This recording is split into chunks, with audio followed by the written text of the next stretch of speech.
Angel Reese, going home to her alma mater, LSU, plays against the Brazilian national team in front of 6,373 people. 6,373 people. This is an arena that holds 13,000 people. What happens when a self-proclaimed draw in women's basketball returns to her championship alma mater? You'd expect packed stands, thunderous applause, and tickets impossible to find, right? Angel Reese's LSU homecoming showed something entirely different. Angel Reese fans, LSU fans, all of you who tell us, oh my God, what a big superstar. Oh my God, transcendent. Oh my goodness, generational. Oh my goodness, so on and so forth. You guys do all the talking, all the yapping. Twitter fingers turn to can't even show up and buy ticket fingers. Despite dirt cheap ticket prices and the nostalgic return of a national champion, the Pete Maravich Assembly Center sat half empty during the Chicago Sky's preseason game against the Brazilian national team. The same building that roared for Reese during her college career suddenly went quiet when she returned as a pro. Was it all just smoke and mirrors? I thought people watch for her too? And what did Angel Reese's mom and her new coach Tyler Marsh have to say in all of this? If you ride with Clark, comment CC is the GOAT down below. Let's go.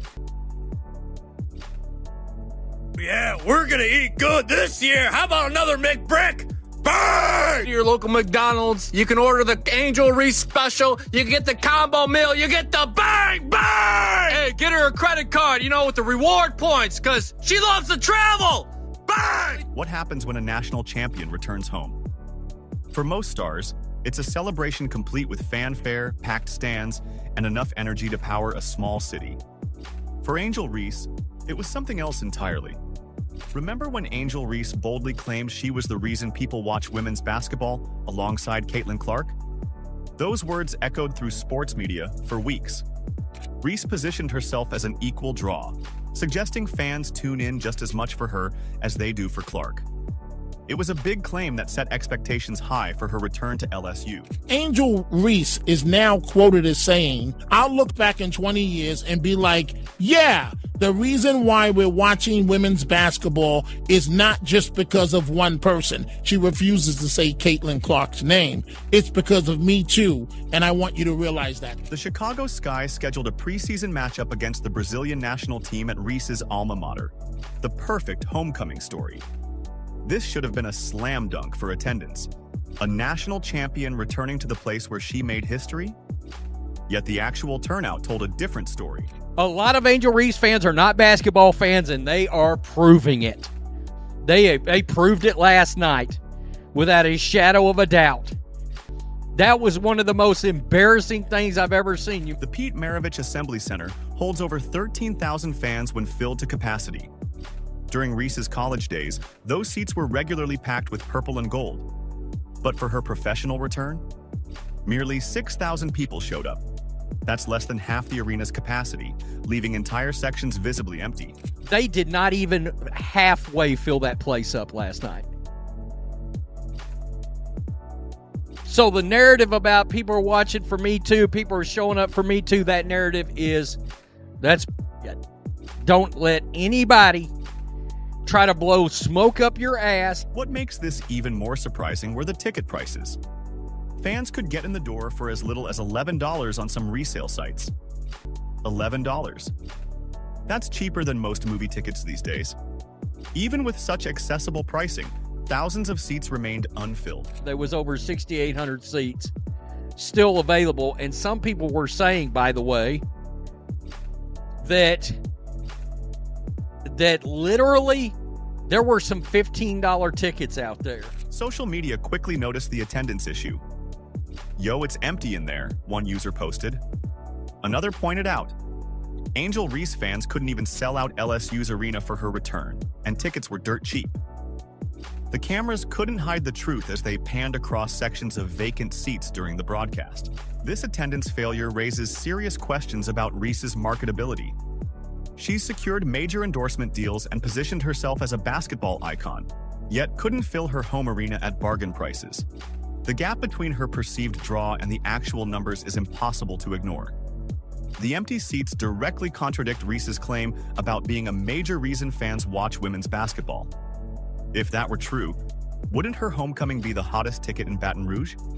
The numbers speak for themselves. We're going to point this out because Angel decided to come out and she said, I'm going to play the victim. Or, well, the victim, yeah, and the villain. People are watching for me too. No, they're not. No, they're not. Of course, criticism about the half-empty arena quickly made its way across social media platforms. And when fans started pointing out the obvious attendance issue, they received an unexpected response. Not from Angel herself, but from her mother, who jumped to her daughter's defense with a tweet that only added fuel to the fire. When the photos of empty seats hit social media, Angel Reese's mom didn't stay silent. Her response? It only made things worse. As fans pointed out those vacant sections at LSU, Angel's mother jumped into the Twitter fray with a defensive comeback that missed the mark completely. Rather than addressing the disappointing turnout, she chose to shift the focus elsewhere. Angel Reese's mother has gone on the offensive and called out Caitlin Clark fans for pointing out attendance. And I just don't see the point in this. I don't see the point in this. Her exact tweet read, "That certain fan base looking in the stands celebrating attendance while others are looking up in the rafters celebrating championship banners. We ain't the same. Different year, same haters. Have a great day." This wasn't subtle. Everyone knew exactly which certain fan base she was talking about. The pointed reference to Caitlin Clark's supporters came across as both defensive and dismissive. Instead of acknowledging the legitimate surprise that a hometown hero couldn't fill half an arena, she tried creating a false equivalence between attendance numbers and championship banners. There is no argument to be made. We heard it from Chinea Nwumike as well. We've heard it from a lot of people. Like, there's no argument to be made that there is a needle. There is a needle. The problem? The tweet actually attracted more attention to the exact issue she wanted to deflect from. Social media users quickly pointed out the glaring contradictions. One fan fired back, "Her daughter playing in that empty arena got her so tight she had to take a swing at us, I'm in tears." You have literally got a parent of a player in the WNBA flexing winning a college ring, while instead of, because people are calling out attendance. These people are calling out attendance, and the only reason people are calling out attendance is because Angel said the whole "people watching for me too." Others noted the most uncomfortable truth. Wouldn't it be more helpful if you directed your hate at how LSU games were packed this year, but this game was not? This perfectly captured the central issue. During Reese's college days, LSU consistently packed the house.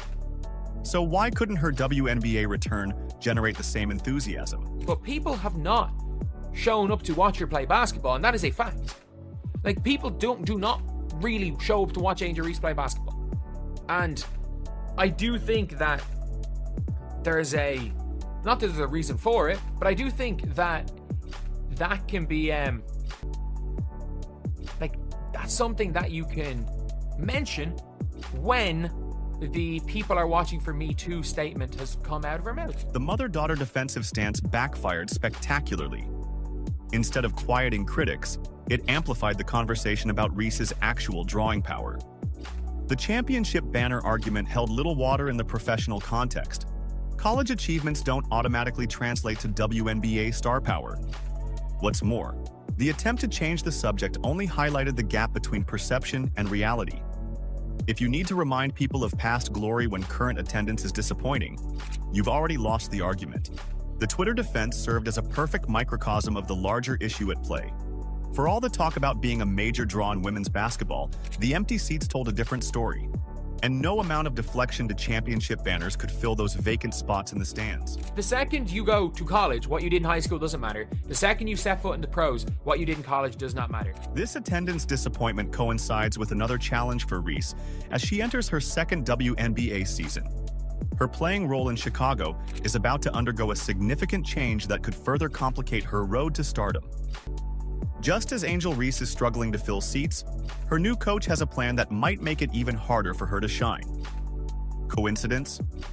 Chicago Sky's new head coach Tyler Marsh isn't just changing the team's strategy. He's completely reimagining Angel Reese's role on the court. The player who made her name as a dominant force under the basket is being moved away from her comfort zone. Marsh wants to transform Reese into a stretch four player, taking her away from the paint and pushing her toward the perimeter. By contrast, Reese's shooting woes drew criticism. She finished 30th in two-point percentage at 40%. God. 29th in three-point percentage, 18.8, and her effective field goal percentage was a league low 39.5%. That's crazy as hell. And I don't want to hear nothing about a big. We're going to take a look at something. Even from the free throw line, often a reliable scoring source for bigs, she landed 27th. Considering most of Reese's shots come from close to the rim, this isn't a minor adjustment. It's a fundamental change to her entire game. Throughout her college career and rookie WNBA season, Reese built her reputation on being a rebounding machine who could consistently post double-doubles. Her aggressive play around the basket became her signature, grabbing rebounds, missing shots, getting rebounds again, and making us all laugh at our seats. Setting the line at 3.5 hop, skippity-doo 3000s this year, okay? Chicken fingers? Butterfingers? Butter pecan? Burn! Na boo-boo, you can't get me. Look at me now, I'm soaring through the air like a flying giraffe. Bang! Sometimes I think she closes her eyes and says, F it, the rim's up there somewhere. Bang! Let's throw it back to the greatest layup ever known to mankind, the scoopity-poop layup. How about it? Bang! Professional athlete, by the way. She's got more podcast episodes, 30, than double-doubles, 26. Can't make it up. Bang! But that might soon be a thing of the past. Marsh's new plan involves Reese taking mid-range jumpers and making more off-ball cuts. The problem? Her shooting efficiency is questionable at best. Last season, Reese shot a dismal 39.1% from within 5 feet of the rim, the worst percentage in the entire WNBA among players with significant minutes. If she struggled that close to the basket, how will she perform from even farther out? It's just a fact. She is, it's more than a fact. She is not good at layups. But I was looking at her stats. I jotted some down right here, and she shoots an abysmal 39% from the field. She shot below 50% on shots less than 5 feet away, which is bad. And even worse than that is that shots from 5 to 9 feet, 13%. This shift happens to coincide with Camila Cardoso's increased prominence in the Sky's offensive scheme. The coaching staff is clearing the paint for Cardoso, who shoots at a much higher percentage near the rim. The message seems clear. They're betting on Cardoso as their main interior threat, not Reese. Taking Reese away from the glass limits her opportunities for offensive rebounds, a key part of her game. If she's hanging around the perimeter, those putback opportunities disappear. Her rebounding numbers will likely drop, and with them, the double-doubles that defined her rookie season. And this tells you, look at effective bigs in the league. Jonquel Jones, one of my favorite players, actually. Brittany Griner, 1 and 2. All right, that's what it's supposed to look like for somebody that's 6'3" and above. Asia Wilson, way up there. Then Mitchell, then Clark. Look, if you want to compare Angel to somebody like Aaliyah Boston, look at that. She's right here, 53.7% from 2-point percentage. She was ranked 13th in the league. Angel was ranked 30th. Reese sounds determined to adapt, saying, "What's the point of me working on it if I'm not going to take the shot?" But confidence alone won't fix shooting mechanics or create a quicker release. The timing couldn't be more revealing. Just as questions arise about Reese's drawing power off the court, her new role might prevent her from padding those double-double stats that built her reputation.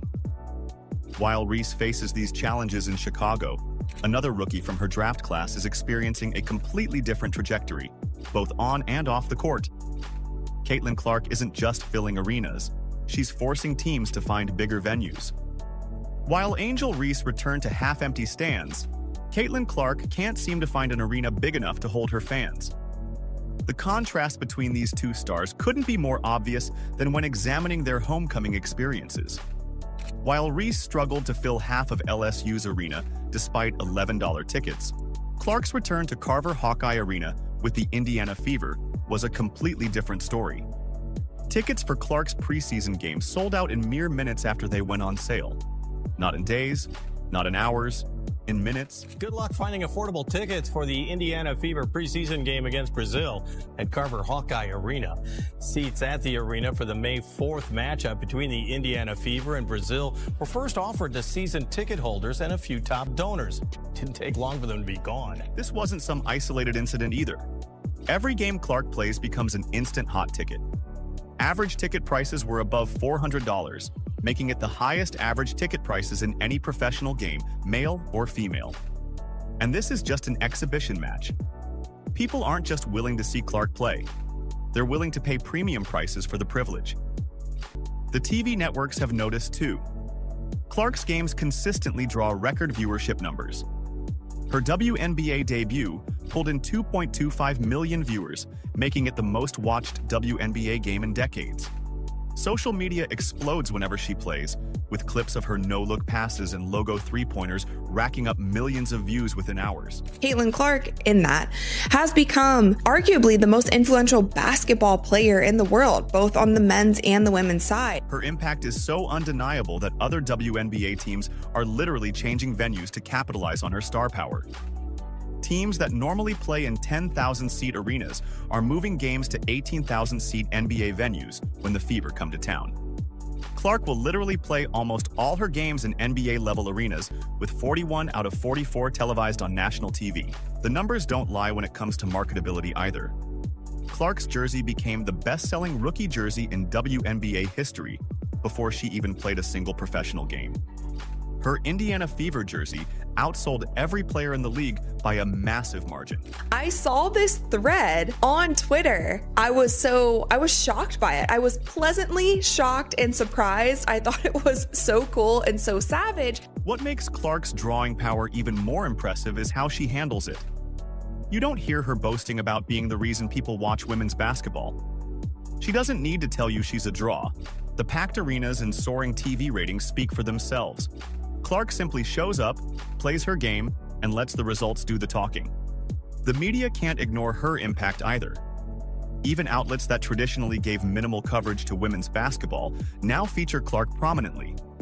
They can't post a clip without mentioning her name because they know that's what drives engagement. And then here we have today, basically clapping back at all of that and proving that they know that they are the moment, they are the Showtime team, they are the biggest team currently in the WNBA. This kind of stuff is not only good for the Indiana Fever, it's good for the entire WNBA. Clark's consistent sellouts across the country prove beyond doubt that she's the genuine audience draw in women's basketball right now.